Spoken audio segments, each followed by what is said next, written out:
সে যে বললাম ডেলি যদি 1% যদি পরিবর্তনের সিদ্ধান্ত নাও, তুমি নামের ব্যক্তিটা 365% পরিবর্তন হয়ে যাবে আগামী 1 বছর পরে।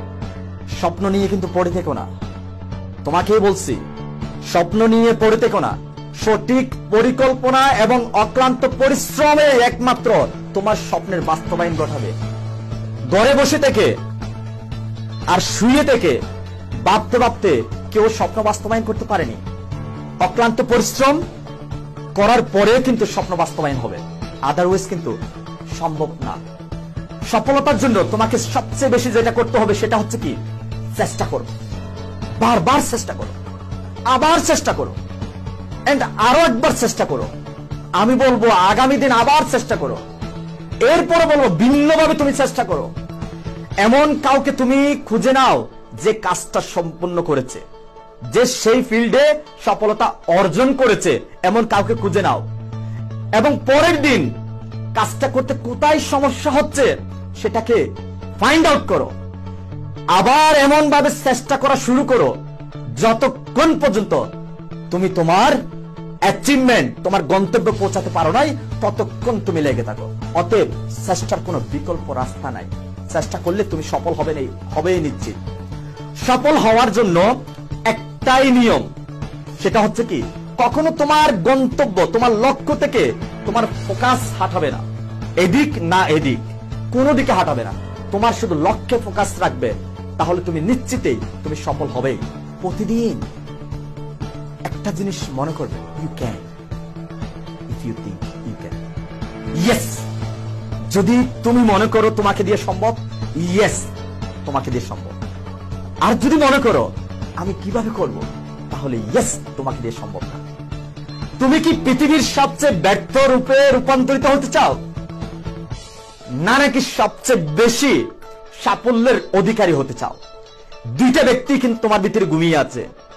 এখন তোমার উপর ডিপেন্ড করে কোন ব্যক্তিকে তুমি শক্তিশালী করবে এন্ড কোন ব্যক্তিকে তুমি জেগে তুলবে। আর আমি চয়েস করেছি জাগিয়ে তোলার জন্য, আমি সার্থক সাফল্য, সর্বোচ্চ সাফল্য অর্জন করা ব্যক্তি হিসেবে রূপান্তরিত হওয়ার জন্য। আমি বলবো কি, তুমিও পারবে যদি তুমি আজকে সিদ্ধান্ত নাও। ইয়েস, অবশ্য সম্ভব তোমাকে দিয়ে সাফল্য অর্জন করা সর্বোচ্চ লেভেলে। জাস্ট প্রতিদিন এভাবে নিজেকে নিজে বলো, yes I can do it, yes I will do it, yes I must do it. কে তোমাকে নেগেটিভ করবে? কে তোমাকে থামিয়ে দিবে? যদি তুমি সফলতা অর্জন করতে চাও, কোথাও তুমি পৌঁছাতে চাও, পৃথিবীর সর্বোচ্চ লেভেলের পাহাড় যদি তোমার সামনে নিয়ে এসে রেখে দেওয়া হয়, তাহলেও কিন্তু তোমাকে থামানো সম্ভব না, ততক্ষণ পর্যন্ত যতক্ষণ না তুমি তোমার পাকে তুমি নিজে থামিয়ে দিবে না, ততক্ষণ তোমাকে কোনো পাহাড় থামাতে পারবে না। অতএব তোমার সফলতা থেকে বঞ্চিত হওয়ার, ব্রেক মারার দায় একমাত্র তুমি। তুমি ব্যর্থতার মালিক হও, সেটাও দায়ী তুমি। তুমি সফলতার মালিক হও, সেটাও দায়ী তুমি। সিদ্ধান্ত তোমার, আজকেই সিদ্ধান্ত নাও। জাস্ট এটাই সবসময় মনে করবে, আমি জিতবই, হয়তো খুব শীঘ্রই না, কিন্তু অবশ্যই আমি জিতবো।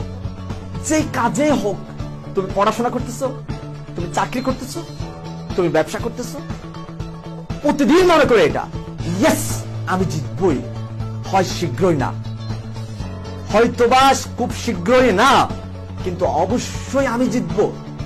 এভাবে প্রতিদিন নিজের আত্মবিশ্বাসকে বাড়িয়ে তোলো, তাহলে কেউ তোমাকে হার মানাতে পারবে না।